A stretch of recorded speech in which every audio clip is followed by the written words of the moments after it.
What if, it's one of the most fun segments that we've been doing on the show lately. How about this one? What if Alabama beats Georgia in the SEC title game? That's what our buddy Zandarali wanted me to lead off with tonight. You know what this would do for the overall head-to-head between Saban and Smart? That would be 1-5. That's what Kirby Smart's record would be against Nick Saban if this were to happen. And what's interesting is if this were to happen, out of those 6 games, only one of them would have been scheduled. The 2020 matchup between those two teams, since Kirby's been at Georgia and Saban's been at Alabama, that's the only time they've played where it was actually on the schedule. Every other time has been in postseason play. Here'd be my question if you want to know what if. So what if Bama beats Georgia in the SEC title game? Well, I want to know, are they going to play again? Because I've seen that before. I've seen Bama take them down in Atlanta before, only to have the trick turned on them a month later in Indianapolis. So that's the first thing I would want to know. The second thing that I would suggest is I think that's the SEC's premier rivalry right now. I've said this before. Some people totally agree with it. Some people hardcore disagree with it. And the disagreeers would say that's not even a natural rivalry. Like, obviously, the Iron Bowl's bigger than that, or Georgia-Florida's bigger than that.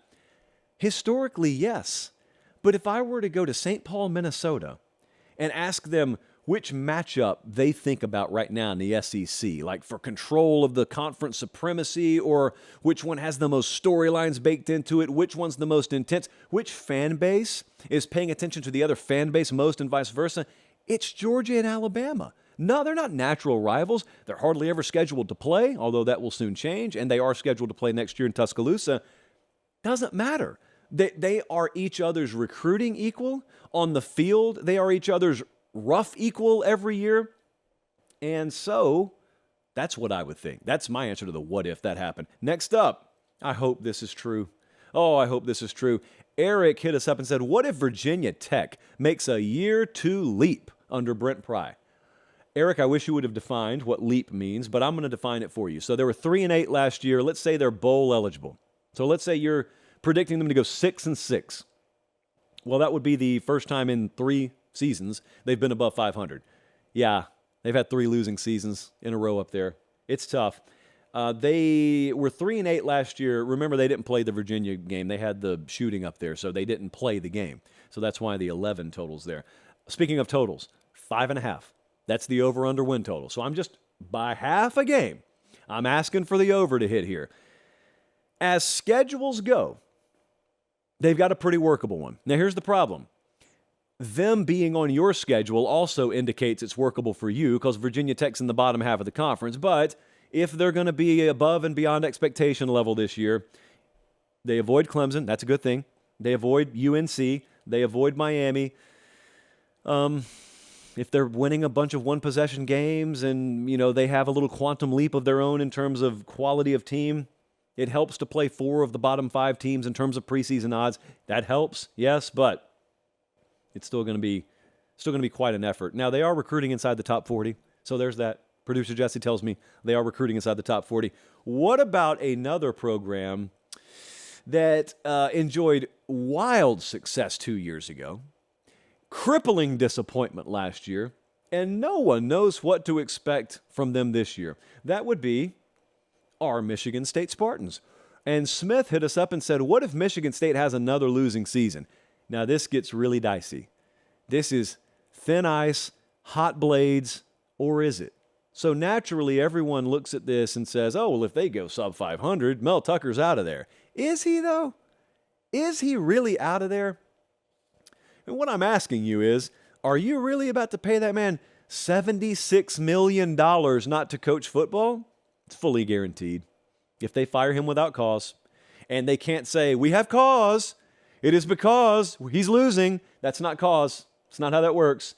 And so if they fire him because he's 5-7 this year, they're paying him $76 million. Now, I talked to some administrative types about this sort of thing in the past week. 2 things that are going to be standing in the way in the future that haven't stood in the way in the past when it comes to paying ridiculous buyouts. Buyouts are normally privately funded, or at least the majority of them are. And that just means it's not coming from the university's checkbook. There are some rich donors who don't like the coach enough to where they're willing to come off their own hip pocket and they'll pay the buyout. And when that happens, it doesn't fall on the taxpayer, and it's one of those situations where you look at that person and say, hey, if that's how you want to spend your millions, go for it. And you may even cheer it on.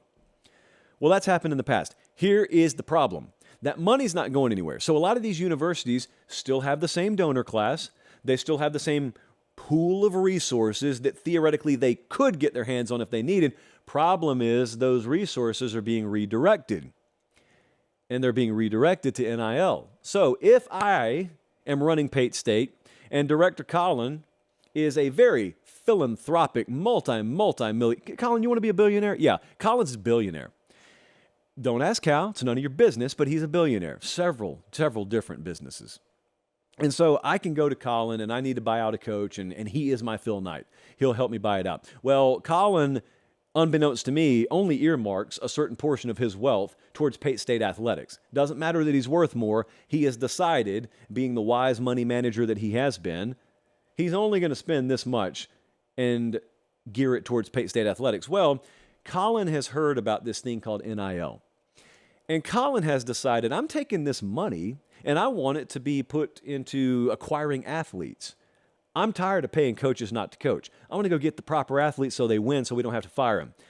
So I have that in the back of my mind as an AD and a university president. I can no longer go to Colin. If I want to fire Mel Tucker and I got to pay him $76 million, Colin's not just there for me to blindly write a check as he has been in the past. And here is the other problem, and it's more perceptional in nature. There's this fight going on behind the scenes in college athletics right now where a lot of people do not want to grant employment status to football players. And there are many reasons why they don't want to do that. Here is the problem. A lot of that battle is going to end up being fought in the court of public opinion. And I want you to just picture with me for a second what it does to public opinion when you tell football players, we can't afford to pay you. We can't afford, forget about whether we want to, we can't afford to do that. But we're going to pay this guy $76 million not to coach. You can have all sorts of rebuttals. You can come back at him and say, yeah, but that's private money. The money you would get paid would come from totally different places. They've already tuned you out. It is not about facts. It's about screenshots. It's about headlines. It's about snippets. And it's about perception. And the perception would be, absolutely not. If you can afford to pay astronomical buyouts, you can afford to pay us employment-wise. That's how that would go.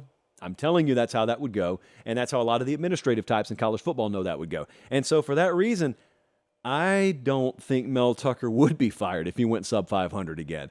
I think they would have to bite the bullet, and they would probably demand staff changes again. They just had some. They would probably demand a lot of reshuffling on the deck, but that ship's not going down.